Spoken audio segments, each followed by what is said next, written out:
What's going on, YouTube? Real quick, don't want to take too much of your time. Thanks for clicking on this video. This was an amazing opportunity. I did an introductory flying lesson.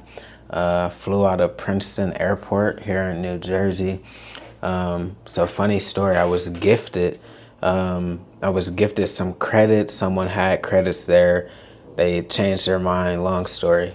But long story short, I was gifted these credits. I was able to get the introductory class. I got a little bit left over.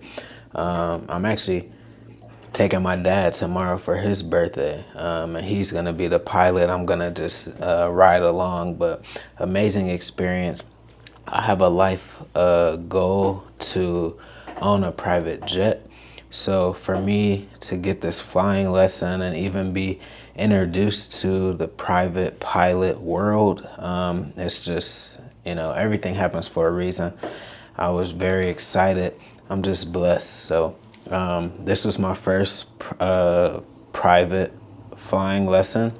I hope there will be more to come. It is an expensive hobby. On average, takes about $22,000 to get your private pilot's license. So yeah, we'll see how far along into the process I get. But here's lesson one. Enjoy. I did. Make sure you like, subscribe, comment, all that. Appreciate you. See you soon.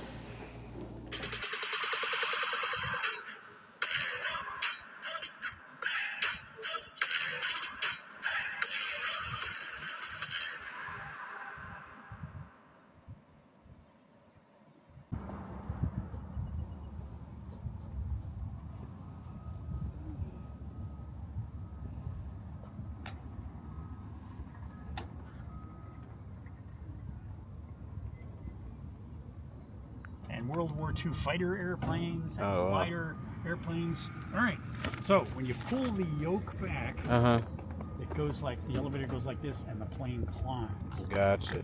Push the So yoke when it's forward. up, when this is up. Yep, what it does is it pushes the tail down and the nose up and the plane climbs. Gotcha. Okay. So when you push the yoke forward, it pushes the tail up, the nose down, and it descends. Okay. And I'm looking for all of the, there's no obstructions, no bird's nests. There's a counterweight in here. Everything looks good. Okay. And notice we use a checklist for all this. Here's the rudder. So there are two pedals. Systems and processes. I love it. Yeah. Press the right rudder pedal with your right foot. It goes like this. Plane points to the right. Okay. Okay. Press the left rudder pedal. It goes like this. Plane points to the left. Okay. Now that doesn't turn the airplane. It just points the nose. Gotcha. What turns the airplane is banking. But what we do, we point the nose so the plane is pointed in the same direction as travel. Gotcha. Because you can actually be going sideways through the air with the plane pointed that way, but the direction of travel that way. And, it's inefficient, and under certain circumstances, it's not safe. So we press, in this case, the right rudder to point the nose straight in the same way the airplane is traveling. And we'll go through all that. All right.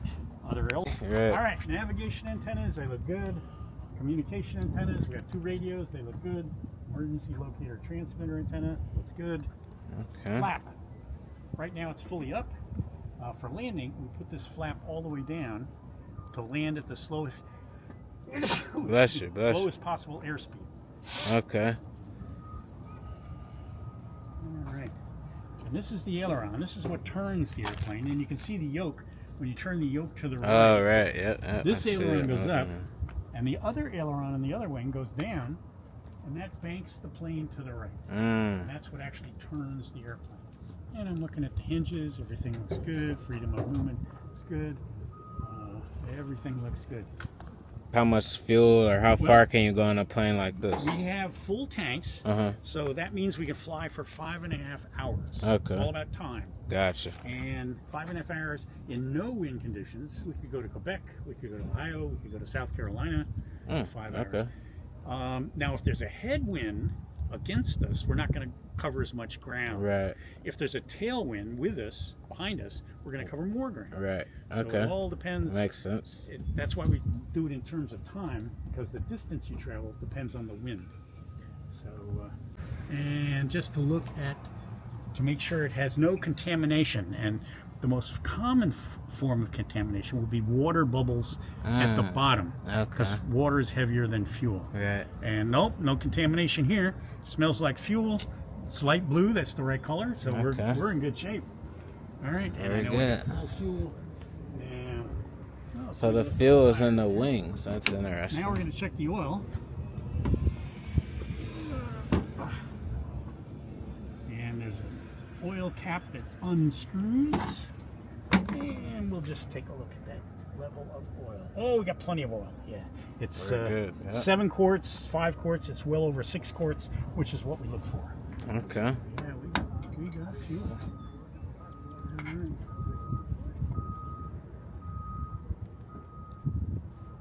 And there's a fuel drain that's no dents, no scrapes. It looks good. No bird's nests in there. Yeah. The alternator belt is nice and tight. So it's an engine-driven alternator that provides electrical power to the electrical systems on the airplane. Okay. But if the alternator broke, or this little belt broke, we'd lose the radios, we'd lose the flaps and so on, but the engine wouldn't stop. Because it's powered, it gets its spark, not from the electrical system, but from a magneto. And that's an old-fashioned device. As long as the engine is spinning around, magnets provide electricity for the spark to go to the engine. Okay. So we can lose the electrical system, and the engine keeps Still be good. Okay. Oh, that's a good thing.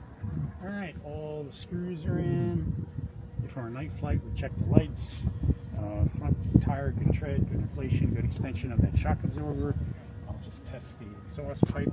Yep, it's sturdy. Okay. And what type of, is your plane this size, or? Mine is a little bit bigger. This is a Cessna 172. Okay. Mine is a Cessna 182. Okay. So it's a little bit bigger. Similar, but bigger. Yeah, it's got a 6-cylinder engine, and this has a 4-cylinder engine, a little faster, more expensive to run. Right, It's got more cylinders. All right, airspeed. The force of the air going in here is measured as airspeed. Okay. In knots, nautical miles per hour. Why nautical miles per hour? Boats invented navigation first. Gotcha. And aviation just adopted all of the navigation stuff from boats. Okay, that makes sense. Nautical miles per hour. Well, it's sort of weird. I mean, we got statute miles per hour, we got kilometers per hour, all these good things that we usually use. But no, aviation uses nautical miles per hour. All right, so alrighty. So here's our checklist. And we have 2 checklists. And the key.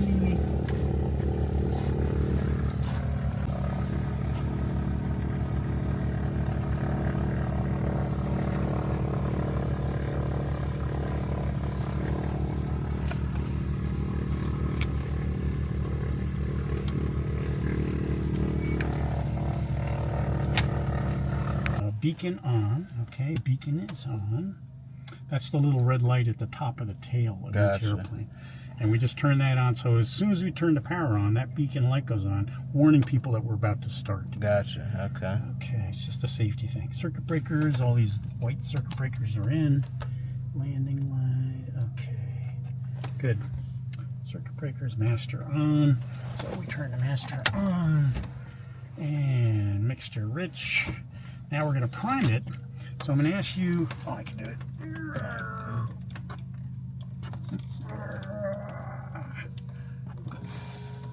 Actually, let me ask you to do it. Pull that knob all the way out and push it in.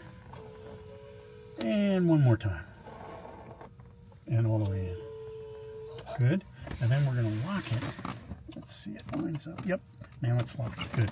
That primes the engine. It's just like a choke on a like mower, lawnmower. Yeah. Primer as needed. Area. All right. Clear prop. So we look around, make sure nobody's around. Okay.